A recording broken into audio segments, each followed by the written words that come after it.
Post one, and I'm a 29-year-old guy, and I honestly feel like I got dropped into an alternate timeline where doing the right thing automatically makes you the bad guy.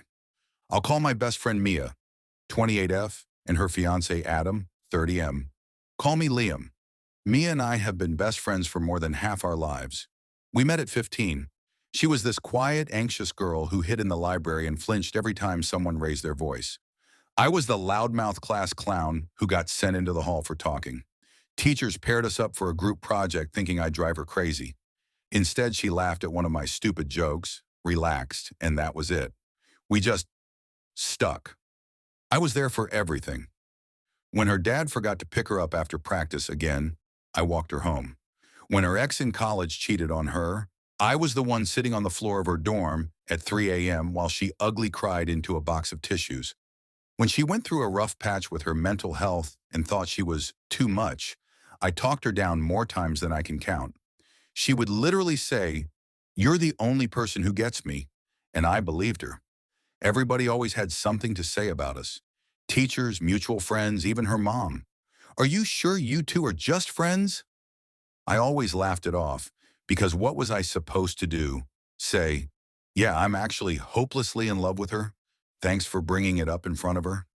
I figured I'd rather have her in my life as my best friend than risk losing her entirely by pushing it. Then she met Adam in college. I tried with him. I really did. He's the opposite of me in every way. Quiet, serious, extremely type A. Everything is a spreadsheet with this guy. Mia and I would joke about some stupid meme, and he'd just stare. He doesn't like crowds, doesn't like spontaneity, doesn't like when plans change. If she was 5 minutes late to something, he'd be texting, "Where are you?" And we agreed on 7. At first, I chalked it up to different personalities. I gave him a shot because he made her smile, and I thought, okay, maybe he's good for her. Maybe she needs someone a little more grounded. But I watched the light go out of her slowly. It started with little stuff. "I can't come over tonight. Adam's had a long day. I'd love to go to that concert, but Adam doesn't like that venue." She started second-guessing herself all the time. "Do you think I'm being unreasonable? Maybe I'm overreacting." She'd vent about blow-ups because she stayed late at work once without texting, or how he got weird when she wanted to go on a weekend trip with friends and he wasn't invited. I'm not saying he ever hit her, but there were patterns I couldn't unsee once I'd noticed them. Every time we had plans and Adam got upset, I'd watch her scramble to keep everyone happy. She'd show up at my place with puffy eyes and say things like, "I feel crazy when we fight," or "He made me feel so small." People vent about partners, sure, but with her it felt like she was shrinking to fit whatever version of her made him comfortable. Meanwhile, I was still the person she called when things were really bad. "You're the only one I can talk to about this. He doesn't understand me like you do." Hearing the person you love say that does things to your brain. Fast forward. They've been together 7 years. I'm still the one who knows exactly how she takes her coffee, exactly which stupid TikToks will make her snort laugh, exactly what to say when she goes into spiral mode. I always thought, okay, if she's really happy, I will keep my mouth shut and support her. That's what love looks like, right? Then he proposed. She called me sobbing happy tears.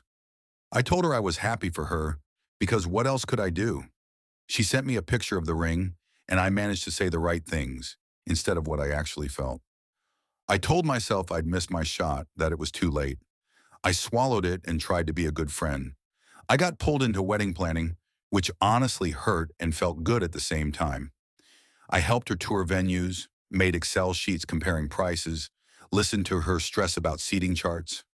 Adam was involved, but it was this weird dynamic where he got final veto power on everything. We'd suggest something and she'd say, "I love that," and then look at him. And if he frowned, suddenly she didn't love it anymore. I kept my mouth shut. I told myself if there were real red flags, someone else would say something. No one did. Her mom just smiled and talked about grandbabies. Her brother doesn't get involved in emotional stuff. Everyone seemed content to let her sprint into this as long as the photos looked cute. The night before they were supposed to put down a non-refundable deposit on the venue, I couldn't breathe. It felt like if I didn't say something then, I'd lose any right to ever open my mouth again. Like if she ended up miserable or hurt down the road, I'd have to look back and live with the fact that I saw cracks and stayed quiet because I was scared. So I asked her to come over. Just us, like the old days. She showed up in sweatpants, hair in a bun, no makeup. My heart did that stupid thing it always does. She plopped down on my couch and said, "Okay, what's the crisis?" Like she expected me to complain about my job. I told her there was a crisis, but it was hers. I won't pretend I gave some perfect speech. I was shaking. I stumbled. But the gist was, I've loved you for years. I didn't say anything because I didn't want to lose you. I tried to accept Adam because I thought he made you happy. But I watch how you talk about him. I see how you're smaller around him.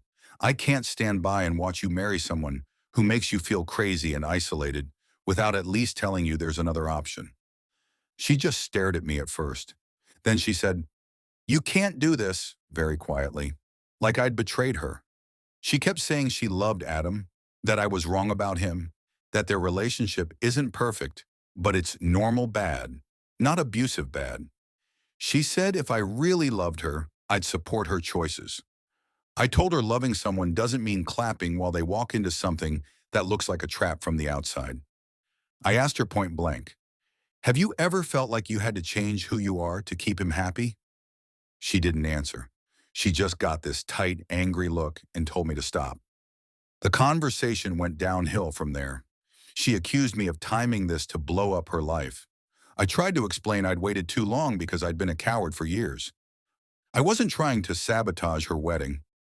I was trying to stop her from cementing a mistake. She left. I didn't sleep. The next day, she texted me saying that I wouldn't be in the wedding party and she didn't want me at the wedding at all. She said she needed space and that she loved me as a friend, but would not ever feel that way about me. Then she told me Adam didn't want me around anymore. That last part gutted me in a different way. Not because I care what he thinks, but because it confirmed what I've been afraid of. That he doesn't want anyone near her who might say, "Hey, this doesn't look healthy." So yeah, I sent an email to her mom and her brother. I laid out what I'd seen over the years, the way her world had shrunk, the exhausted way she sounded after certain fights. I didn't invent bruises or claim he hit her. I said I saw emotional stuff that worried me and that I couldn't, in good conscience, sit on it while she walked down the aisle. I know it made waves. Her mom called her, upset. Her brother thinks I overstepped. Adam apparently went nuclear and now I'm blocked everywhere that matters. From my perspective, I tried repeatedly to support her choices for years. And the one time I finally chose honesty, I get exiled like some crazy homewrecker. So, am I the jerk for telling my best friend I'm in love with her and warning her family about her fiance's behavior when she cut me off and banned me from the wedding? Update 1. I didn't expect people to react so violently to me caring. After I wrote my first post, the reactions from people in my real life fell into two camps. "You overstepped, man. Back off. If you really think she's in danger, you can't just walk away." Within a week, it escalated from space to HR. For clarity, I did not go on some scorched earth campaign. I didn't spray paint anything on Adam's car or send mass emails to her entire contact list. I sent one long, detailed email to two people who have known her since birth, her mom and her brother. Mia found out about it and called me. Correction, she called to yell at me. She said I violated her privacy, that I was making things up and trying to poison her family against Adam. I asked her which part was made up. The time he sulked for a week because she spent a night on my couch after a fight? The time he told her he didn't like her going out without him and she canceled plans last minute and cried in my car? The way she said, "I feel like I'm walking on eggshells," and then laughed it off? "Those were venting," she said. "You're taking them out of context." That's the thing about patterns. You can always call any single incident venting or out of context. It only looks like something more when you zoom out. She didn't want to zoom out. She told me again that I was cut off, blocked everywhere that matters, not welcome at anything related to the wedding. The way she said it didn't sound like her. Short sentences, clinical wording. "You are not invited." "I don't want contact." "This is harassment." She doesn't talk like that. Adam does. Lawyers do. It felt rehearsed. Then my phone buzzed with an email she forwarded from HR. Apparently, they'd called her in because someone had emailed them about her possibly being in an unsafe relationship. She was furious. At me. Everyone is assuming I wrote that email. For the record, I did. I did it carefully. I didn't label him an abuser. I didn't say, my friend is being beaten.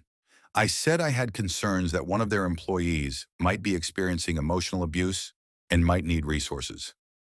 I said I'd seen her come in shaken, that I'd heard her talk about controlling behavior. I didn't sign my name. I didn't ask them to do anything specific. I just wanted something on record. Could it cause her embarrassment? Sure. But if something did happen years from now, at least there would be a documented history that someone tried to say, hey, something's off here. She sent me one last message, this time CCing her mom, her brother, and Adam. Do not contact my employer again. Do not contact my fiance's family. Do not send any further messages to my family about my relationship. If you are truly worried, you can contact the proper authorities. Otherwise, any additional attempts will be treated as harassment. On the surface, it sounds reasonable. But if you've ever watched someone slowly lose their voice, you know what it can be too. Someone else talking through them. I wrote back. I told her I wasn't trying to ruin her job. I was trying to make sure there was a trail if things escalated. I told her I'd never lied about what she'd told me. I told her that from the outside, it looked exactly like what controlling people do. Isolate you from support and make you feel like the people who challenge them are dangerous. I told her I'd rather have her hate me for making a fuss than sit years later thinking I should have done more. She didn't answer. So yeah, I took proper authorities as an opening. First was Adam. I found a number he hadn't blocked yet and sent him one final text. I laid it out, that I'd been there for her for years, that I've watched how their dynamic plays out, that I didn't think she was okay. I told him that if he honestly loved her, he should consider whether he's the right person for her long term, and that sometimes the most loving thing you can do is let someone go instead of holding them tighter. He blocked me without saying anything. Then I reached out to someone who actually has power in that family, his mother. I wrote her a long email, not anonymous this time. I introduced myself, explained how long I've known Mia, how deeply I care about her. I described specific incidents, not he's evil, but here's what I've seen. How he doesn't like her going out without him, how he's exploded over small schedule changes, the way she said she felt like she had to dim herself so people would like her. I said plainly, I am not asking you to call off the wedding. I'm asking you to pay attention. If you see her shutting down, if you see her isolating, please don't write it off as nerves. She didn't reply directly, but I know she read it because Mia called me again from a blocked number to tell me I was harassing her fiance's family now. This is not your business, she said. Stop dragging other people into your fantasy. Fantasy. That word cut in a way nothing else had. A friend said something that stuck. You can't force someone to see what they're not ready to see. You can only put the information out there. I've put the information out there. To her, to her family, to his, to the people who employ her. If that makes me the jerk, fine. Update 2. Apparently showing someone the truth in color photographs makes you a monster now. A coworker who went through something similar said, she's not going to hear you until she can see it. That stuck, because that's the thing about emotional stuff. It's slippery. You say, he made me feel small, and a year later you've smoothed the edges in your head until it's just a rough patch. Feelings fade. Receipts don't. So I did what I do best. I organized. I started going through old photos, texts, screenshots, years of our friendship, sleepovers, study sessions, concerts, the time she chopped her hair off and I went with her for moral support, the night she showed up at my apartment with mascara running down her face because she and Adam had had one of their epic fights and she couldn't breathe in that house. I've always kept stuff. For her birthday one year, I made a slideshow and she cried happy tears. She said nobody ever documented her life like that before. This time, I made a book. On the left side of each spread, us, our history, our inside jokes, moments where she looked genuinely happy and relaxed. On the right, the texts and images that told a different story about her relationship. The time she texted, he's mad I went out with coworkers, says I make him look stupid. Screenshot. Caption, you on my couch at 1 a.m. The blurry photo of them arguing in the parking lot after a party, her shoulders hunched, his jaw tight. Next to a screenshot where she wrote, he promised he'd try to be less controlling. I honestly thought if she sits with this, if she flips through and sees the ratio of joy to damage, something in her will click. Maybe she wouldn't run into my arms. That wasn't even the goal at that point. But maybe she'd at least slow down before marrying him. I heard about the engagement party through mutuals. Small thing, private room at a restaurant, family and close friends. I was obviously not invited. If she were making healthy choices, respect her boundaries would be simple. But if you think someone is being isolated and told who they can see, respect her boundaries starts sounding a lot like, let her drown quietly.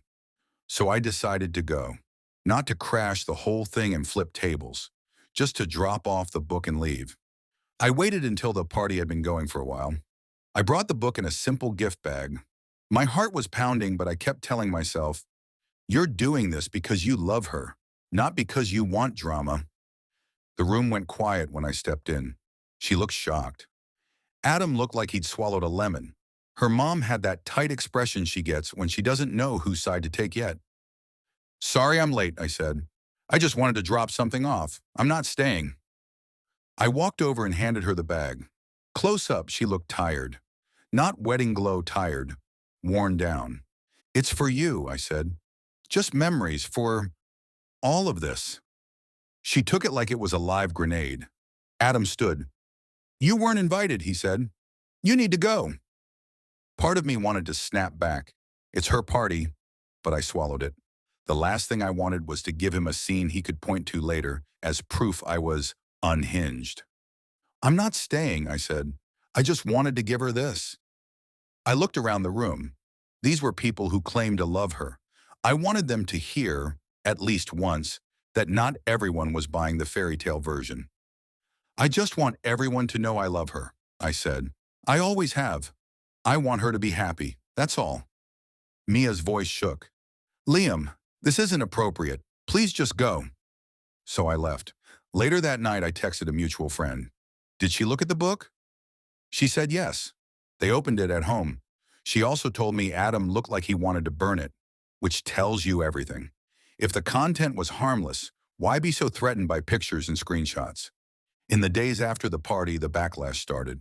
She messaged me, briefly, from a different number, to say I'd ruined what was supposed to be a happy day, that I'd made it about me, that the book was creepy and invasive. She said the captions were twisted, that I'd taken private vents and framed them like evidence. I tried to explain I hadn't altered anything. Her words were her words. I just refused to let them evaporate into, it wasn't that bad. Then I found out something that both validated me and made my stomach drop. Her college ex reached out to her to say, hey, some guy contacted me about how we used to fight. Felt weird, so I'm telling you. Yeah, that was me, I messaged him politely. I said I was a close friend, that I was worried, that I'd seen certain dynamics repeat. I asked if he'd ever felt like he'd crossed lines. He got defensive and shut it down. Everyone will jump in now and scream harassment. But from my perspective, I've watched this pattern play out across 2 serious relationships. If you were trying to figure out whether that's just how she is, or if certain guys bring it out in her, wouldn't you ask the guy who preceded Adam? Either way, when I heard he'd told her, I knew she now knew just how far I was willing to go. Update 3. I knew a lawyer was going to show up eventually. I just didn't expect her to have a name like Nina and a logo with plants on the letterhead. The cease and desist came on a Tuesday. I opened my email, saw a PDF from a law office with Mia's full name in the subject line, and my stomach dropped. For half a second, I thought something had happened to her. Then I saw RE, unlawful harassment and defamatory communications, and realized this was happening to me. 3 pages of legalese, but the gist was, stop contacting her employer, her fiance's family, her family, and any third parties about her relationship. Stop making false or misleading statements about Adam being abusive. Stop interfering with her employment and social relationships, or they'd seek a protective order and civil remedies. They itemized everything. Anonymous email to HR, email to her mother and brother, letter to Adam's mom, the engagement party incident, and the content of the book, contacting her ex. It felt like my entire last few months had been reduced to bullet points in a case file. My first reaction was panic. Harassment and defamation are not small words. Then the anger caught up. I thought about all the times she called me at 2 a.m., saying she felt insane, or small, or like she didn't matter. And now some stranger with a law degree was telling me that asking people to pay attention was unlawful interference. I called a friend, Jared, who's dealt with a restraining order situation before. He read the letter and said, "They're trying to scare you. Step one is intimidation. Step two is rewrite the story so you're the scary one." He asked, "Do you want her to be safe or do you want people to like you? Because you can't have both anymore." That stung because it was true. I like being the good guy. Watching that evaporate overnight because I refused to clap for her wedding has been brutal. But sitting down and shutting up because a nicely formatted PDF told me to felt worse. So I wrote back. Not to Nina. I wrote to Mia. I CC'd the people who'd already been looped into this. Her mom, her brother, Adam, his mom. If they were going to talk about me as a problem, they could at least hear my voice. I said I was heartbroken that it had come to this. I said I hadn't lied about anything I'd seen. I said every incident they listed was rooted in something real she had told me, and that I'd tried to handle it quietly until it became clear no one else was going to. I pointed out that the letter itself proved my point. This is how controlling people operate. They discredit the one person making noise, call him harassing, and bring in professionals to sanitize their image. I probably shouldn't have called Nina a vulture. I did. Not my most diplomatic moment. I told Mia I would back off direct contact because clearly anything I did would be twisted. But I also said clearly that I wasn't going to lie if someone asked me why I was no longer in her life. I wasn't going to pretend I just drifted away when the truth was I got cut out for saying, "This doesn't look right." And I finished with the line people love to quote back at me, "I'd rather be the bad guy in your story than the pallbearer at your funeral." After that, I realized the narrative about me was going to be written with or without my input. I could either sit there while everyone whispered their own version, or I could at least put my side out there once in my own words. So I made a post. I didn't use names, I didn't say abuser or victim. I wrote about being painted as crazy and obsessed for not wanting to cheer quietly from the sidelines, and about stepping back not because I suddenly think everything is fine, but because I've been legally and socially boxed in. The reactions were mixed. Some messaged privately saying, "I know who this is about, and I'm sorry." Others were less gentle. Sometimes the most loving thing you can do is let people live their lives. Maybe believe her instead of your fantasy. Someone else DM'd me about male entitlement and women not being prizes to be saved. Letting go isn't a switch you flip. I didn't wake up one day and decide to risk my relationship with my favorite person because I was bored. I spoke up because watching her shrink over 7 years has felt like death by 1,000 cuts, and I couldn't take another one in silence. Now there are lawyers and words like restraining order floating around. I'd be lying if I said that doesn't scare me. Update 4. Apparently the line between trying to help and public enemy is a piece of cardboard. When I heard through the grapevine that they were hiring security for the wedding, I honestly laughed. Two grown adults, surrounded by family, needing guards because one person dared to say, "I don't think this is healthy." In their version, it was, "We need protection from the stalker."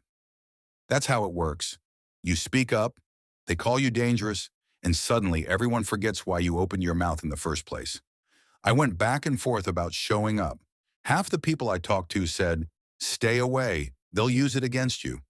The other half said, "If you genuinely think she's not safe, how can you sit at home while she signs her life away?"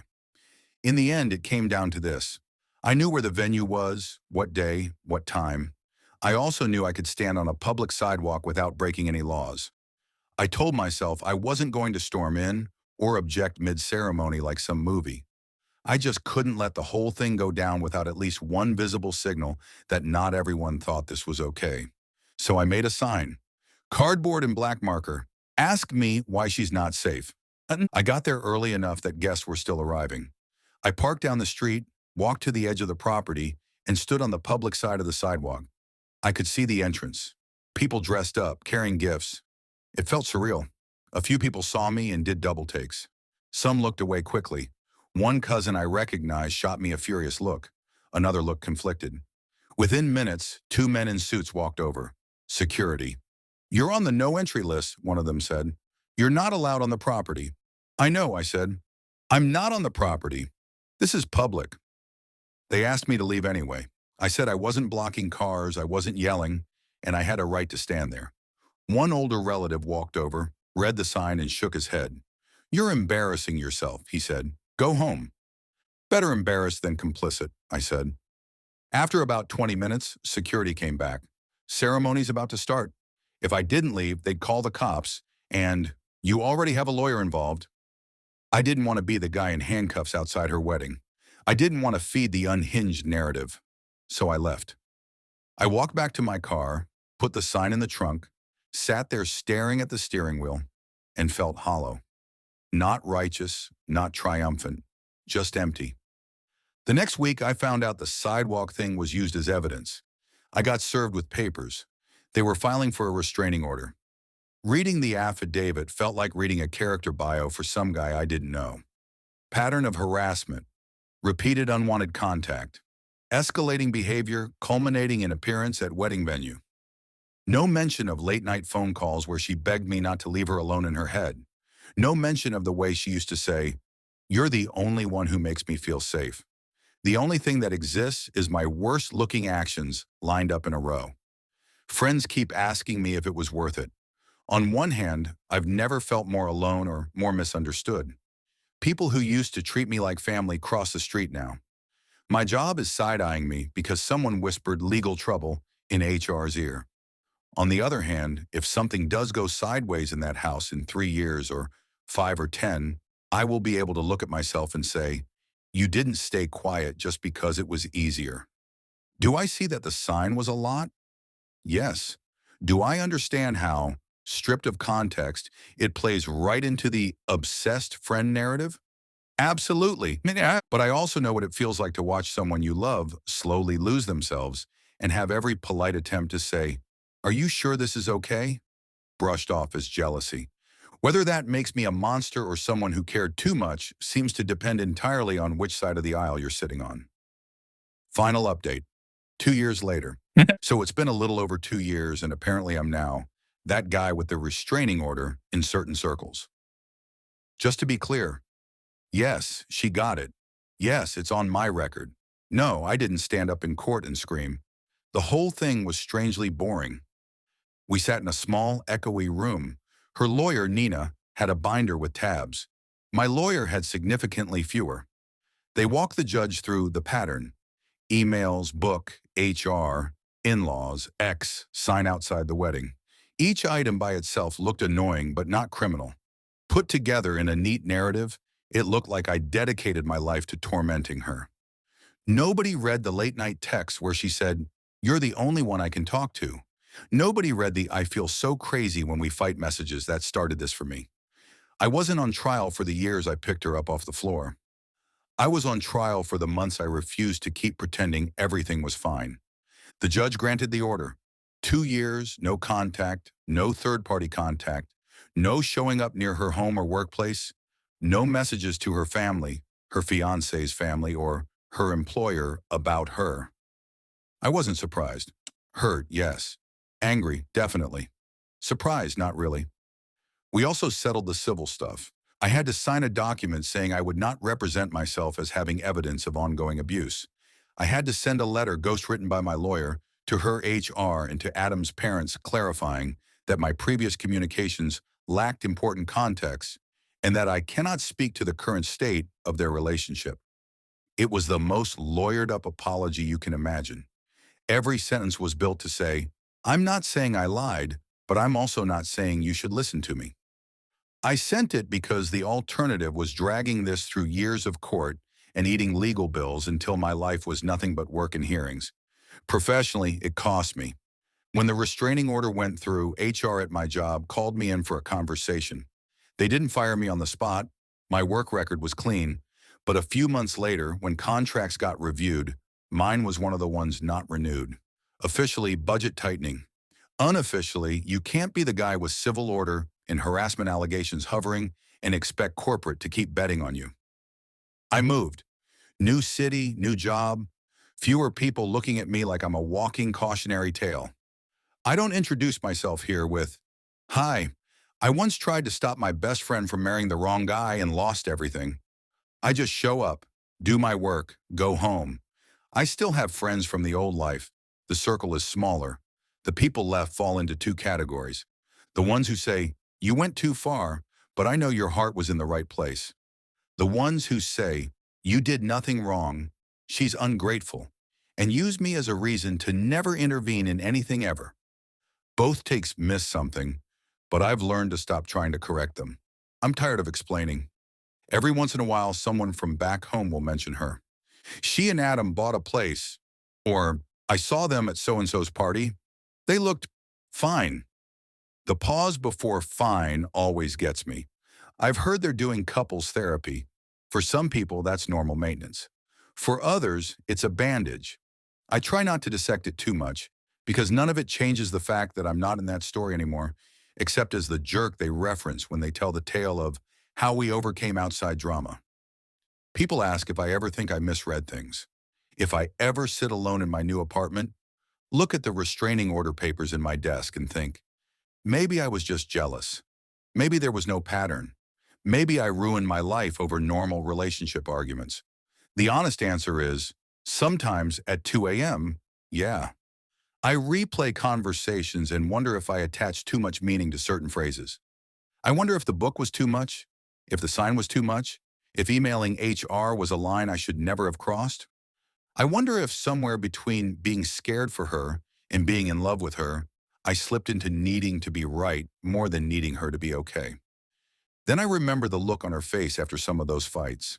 The way she used to say, "Please don't tell anyone. I don't want them to think badly of him." Like protecting his image mattered more than her own sanity.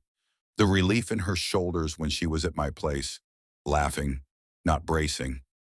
Do I think I handled everything perfectly? No. I can see now how certain lines look from the outside.